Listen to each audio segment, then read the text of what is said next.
O que é isso aqui? Isso são curvas de nível, também conhecida como curva perigosa. Então, pera aí que eu vou deixar essa curva bem menos perigosa pra ti. Quer ver? Pronto, pode seguir tranquilo a tua viagem, porque a tua chance de derrapar numa curva perigosa terminou agora pelos poderes do fora de sala. Então, vamos começar. Bom, para tu entender curvas de nível, antes eu preciso que tu dê uma olhada neste mapa aqui. Tá vendo que observando esse mapa, tu consegue ter uma ideia de onde é cada coisa. Tu sabe onde é a praça, a delegacia, a escola, e tu só consegue ver tudo isso de uma única vez porque tu tá tendo uma visão do todo. É como se tu estivesse vendo esse bairro de cima, todo ele ao mesmo tempo. Guarda isso, porque isso é uma chave super importante para tu entender curvas de nível. Então, para fazer um mapa como esse, tu pega um bairro tridimensional e achata ele para ele se transformar num plano. Claro que fica bem melhor do que isso aqui, né? Mas o mapa é exatamente isso. Tu achata uma forma tridimensional e transforma ela num plano. E a gente faz isso por meio de linhas, por meio de desenhos. Bom, então tu acabou de ver que pra gente ter uma visão do todo, a gente precisa ver toda aquela situação ao mesmo tempo. Inclusive pra gente poder comparar áreas. Se tu olhar, por exemplo, o mapa do Brasil, tu sabe exatamente onde ficam as partes mais altas, as partes mais baixas, justamente porque tu tá vendo o Brasil todo ele ao mesmo tempo em um único espaço, que é um mapa. Mas será que dá pra gente fazer um mapa de uma montanha ou de um morro? Tem como a gente fazer um mapa de um relevo? Tem. E é exatamente isso que a gente vai construir agora. A gente vai transformar uma montanha em um mapa plano, como se a gente fosse achatar essa montanha. E para isso eu vou precisar de uma fita métrica, caneta permanente e a mesa da minha sala. Eu não tô pra brincadeira. Bom, então aqui vocês podem ver que a gente tem a formação de uma montanha feita com muito cobertor, travesseiro e ursinho de pelúcia, recoberto com um monte de papel de rascunho, ou seja, papel que ia para a lixeira. Então, nós temos aqui a formação montanhosa, nesse ponto aqui sendo a parte mais elevada e aqui sendo a parte mais baixa. Se nós quiséssemos fazer um mapa deste relevo aqui, a gente precisaria começar medindo a altitude de cada parte deste relevo. E é isso que a gente vai começar a fazer agora. Bom, então a primeira coisa que a gente vai fazer para construir um mapa deste relevo vai ser a gente unir todos os pontos que tiverem a mesma altura. Toda parte deste relevo que está em contato com a minha mesa é a parte mais baixa, concorda comigo? Então em toda essa parte baixa eu vou passar a minha caneta e vou destacar essa parte baixa para vocês. Toda parte do relevo que tiver em contato com a minha mesa, eu vou passar a caneta permanente preta. Então, olha só como ficou. Toda parte que tá bem em contato com a mesa, que é a parte mais baixa, eu contornei com a minha caneta permanente, certo? Acabei contornando todo o relevo aqui da minha montanha.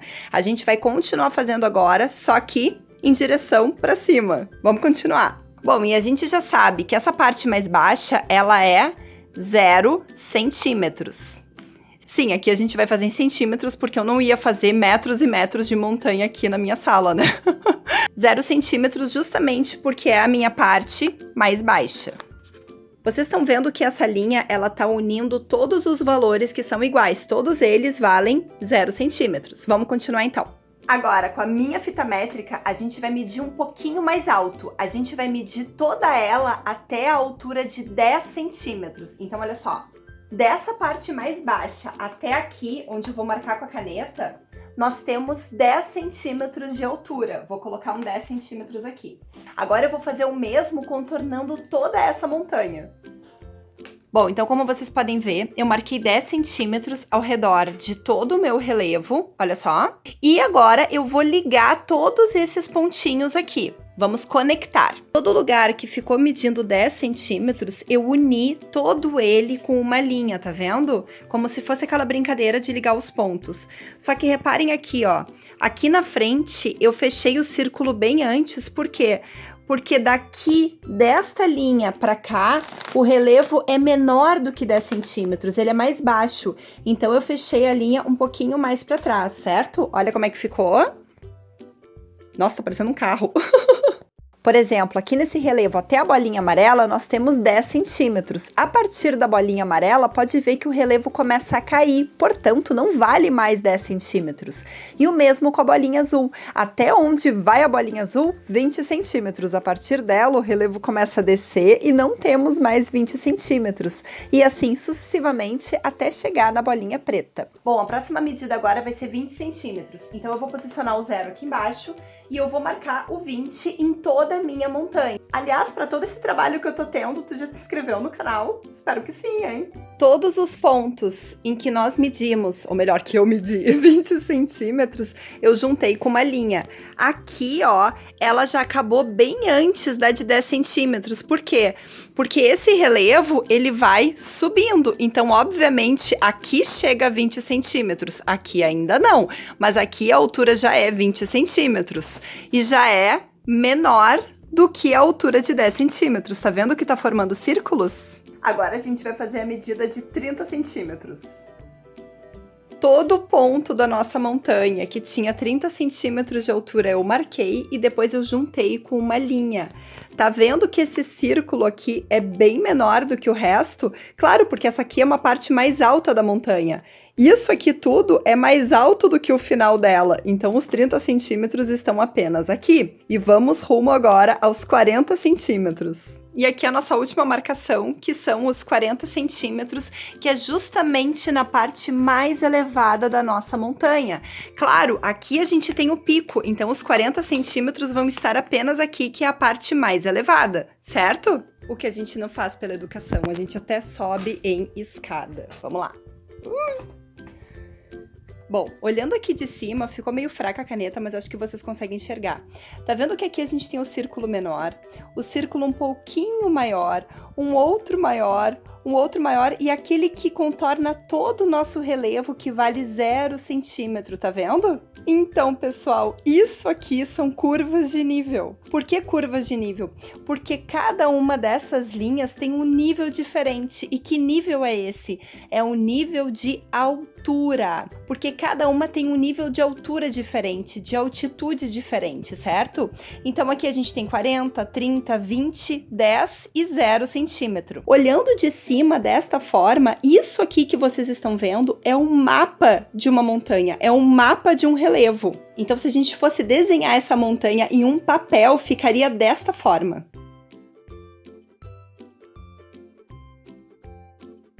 Reparem que a distância entre uma linha e outra é sempre a mesma. Eu tenho 10 centímetros de diferença aqui, dos 10 até os 20 eu tenho mais 10 centímetros, mais 10 centímetros e mais 10. Vocês podem estar se perguntando por que eu não marquei aqui em cima, e a resposta é a seguinte: eu estava fazendo marcações de 10 em 10 centímetros. Daqui até este ponto não fechou 10 centímetros, fechou mais ou menos uns 8 centímetros. Então, como não fechou 10, que é a medida que estava dando em todos os outros níveis, eu não vou mexer aqui. A gente faz marcações sempre com a mesma distância. Como aqui não chegou a 50, eu não vou marcar nada, certo? Então, a minha última marcação na curva de nível vai chegar a 40 centímetros. Porém, se essa montanha tivesse, sei lá, 53 centímetros, eu teria feito a marcação dos 50, porque dos 40 até os 50 eu teria mais 10 centímetros. Tá vendo que aqui as linhas, elas parecem que estão mais próximas se comparadas a aqui na frente? Olha só, daqui do meu 0 até a primeira marcação que vale 10 centímetros, tá vendo que a distância é bem grande? Por quê? Porque os meus 10 centímetros só iam até aqui. Essa parte aqui é inferior a 10 centímetros. E olha que distância grande que tem. Daqui até os meus 20 centímetros também é uma distância bem grande. O que não acontece deste lado, ó, que tá vendo que as linhas, elas parecem que estão mais próximas entre si. Eu já vou explicar o que significa isso. O que vocês precisam observar é que nesta parte aqui, que é uma parte bem íngreme, ou seja, que tem uma grande subida, as linhas elas estão mais próximas. E nessa aqui, que o terreno ele tem mais descida, que ele é um terreno mais plano, as linhas elas ficaram bem distantes uma das outras, estão vendo isso? Isso é super importante de vocês entenderem. Quanto mais distantes são as minhas linhas, mais plano é o meu relevo. Quanto mais próximas estão as minhas linhas, mais íngreme, ou olha as roupas ali para dobrar, mais íngreme é o meu relevo, ou seja, aqui a subida é hard, subir isso aqui de bicicleta nem pensar. Aqui até, de repente, até rola. Então vocês viram que tem como a gente medir o tamanho de um relevo, a altura de um relevo, mas que a gente deve sempre fazer essa medição com distâncias iguais. Se a tua distância for em 20 centímetros, tu vai ter que fazer todos os níveis em 20 centímetros. Se for em 100 metros, todos eles têm que ser em 100 metros. Tu não pode mudar isso. Quando a gente tem distâncias iguais, a gente fala em equidistância. Distâncias equivalentes, distâncias iguais. Então, a distância entre uma linha e outra na curva de nível são equidistantes, certo? Outra coisa, essas linhas que unem alturas iguais, que unem os mesmos níveis de altura, a gente chama de isoípsas. Eu não sei, não fui eu que inventei esses nomes, eu só explico eles pra vocês. Então, dá sim pra gente fazer um mapa de um relevo, um mapa de uma montanha, achatar ele. Por exemplo, se isso aqui fosse uma montanha e a gente quisesse transformar ela em um mapa, em um plano, a gente teria que achatar essa montanha. Então a gente vai fazer isso com a meia. Tá vendo que também forma um monte de círculos? Os mesmos círculos que vocês viram ali, tá achatado, mas continua sendo uma montanha. Ou, no nosso caso, uma meia da minha filha. Agora, como é que a gente faz para pegar um mapa de uma montanha e transformar no desenho daquela montanha? Ou seja, tem um mapa aqui de curvas de nível e eu quero transformar isso no desenho mesmo da montanha, fazer toda a linha da montanha. Tem como? Tem. Olha só. Bom, então nós temos aqui as curvas de nível e nós vamos transformar em um relevo de verdade. Mas antes, tu precisa entender que cada uma dessas linhas tem um valor de altura diferente. Toda aquela linha azul é 50 metros. As linhas verdes correspondem a 60 metros de altura, a linha vermelha a 70 metros e a linha preta a 80 metros, que seria o pico daquele relevo. Agora, o que a gente vai fazer é traçar uma linha bem no meio daquela curva de nível, bem na metade. Ali está representada pela linha azul. Agora, a gente vai colocar todos os valores de altura em um gráfico. Agora é super simples. A partir daquela linha azul, a gente vai descer com os valores até o gráfico.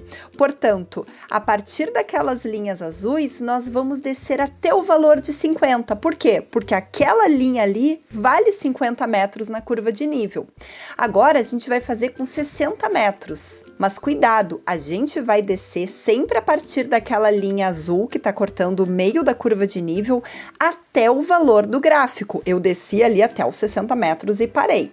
Agora eu vou fazer o mesmo com 70 metros, indo até os 70 do meu gráfico. E por último, eu vou fazer isso com os meus 80 metros, indo até os 80 do meu gráfico, sempre partindo daquela linha horizontal.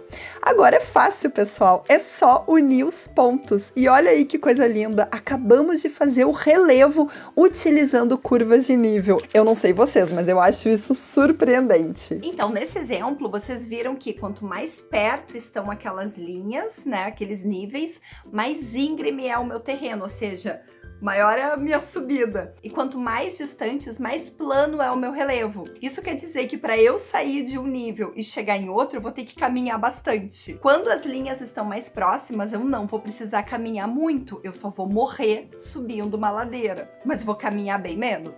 Então, deste lado que as linhas elas estão mais próximas, a passagem de um nível para outro, ela é muito brusca, porque ela é rápida. Já do outro lado, a passagem de um nível para outro é muito mais lenta, porque é muito mais plano o relevo. Então, a passagem de uma altura para outra não é brusca, tu não sente tanto. É a mesma coisa que esse exemplo. Para chegar no ponto mais alto, eu tenho 2 caminhos, ou subindo escada e caminhando bem menos, ou subindo a rampa. A rampa é um caminho bem maior. Eu vou chegar lá no alto, mas eu vou ter que caminhar bem mais porque a subida é muito mais suave. Já a escada é um caminho menor, mas vai ser mais cansativo subir. Então, deste lado aqui, que as linhas estão mais próximas, seria a mulher que separa do marido, larga a carreira de advogada para virar dançarina e vai morar em outro país. Mudanças bruscas. E deste lado aqui, que as linhas estão bem mais distantes umas das outras, porque a subida é mais suave, nós não temos mudanças bruscas. É a mulher que, quando quer mudar alguma coisa, só corta a ponta dos cabelos e faz luzes. Quem nunca? Tá, mas pra que serve isso? Bom, além de cair no Enem e no vestibular, as curvas de nível, elas são muito importantes pra tu fazer um bom planejamento do uso do relevo. Ai, não entendi nada.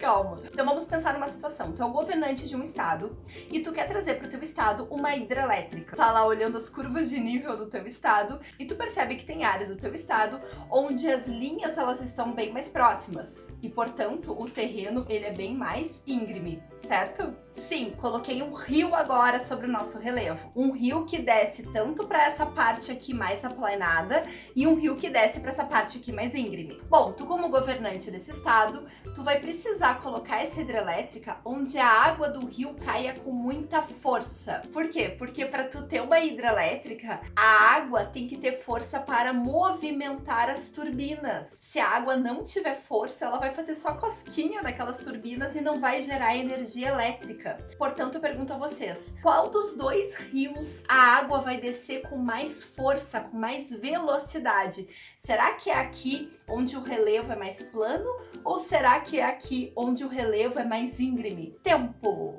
É claro que é aqui, porque aqui, como o relevo é mais plano, a água desce bem mais devagar, portanto ela não tem muita força para mover turbina nenhuma, mas aqui tem. Portanto, se tu pegar um mapa de curvas de nível, tu vai procurar onde é que tem a presença de um rio e com a presença das linhas de curva de nível mais próximas. Ali tu sabe que a água vai descer com muita velocidade, perfeito para colocar uma hidrelétrica.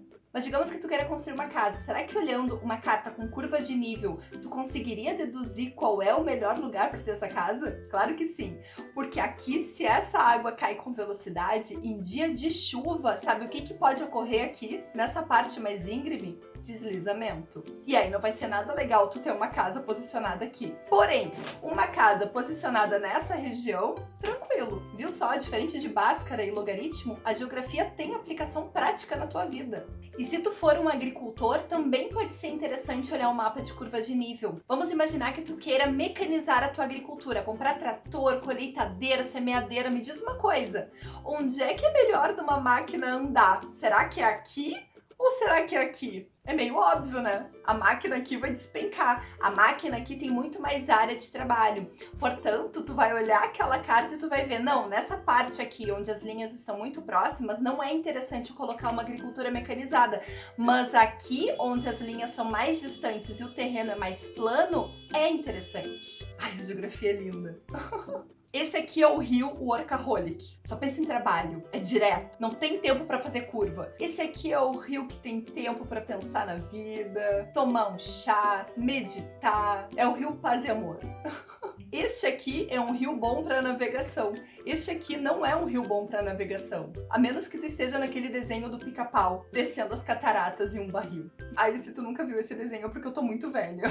Bom, essa aula vai ter parte 2, que vai ser o momento de nós fazermos resolução de exercícios. Porque se tu olhar as questões de como as curvas de nível são cobradas em vestibular e Enem, tu vai querer se jogar daqui. Porque sim, quem elabora essas questões de curva de nível não tem mais a alma presa no corpo, não. É tudo pentagrama invertido. Mas eu vou ajudar vocês, então eu espero vocês aqui no canal semana que vem. Um beijo, tchau, tchau!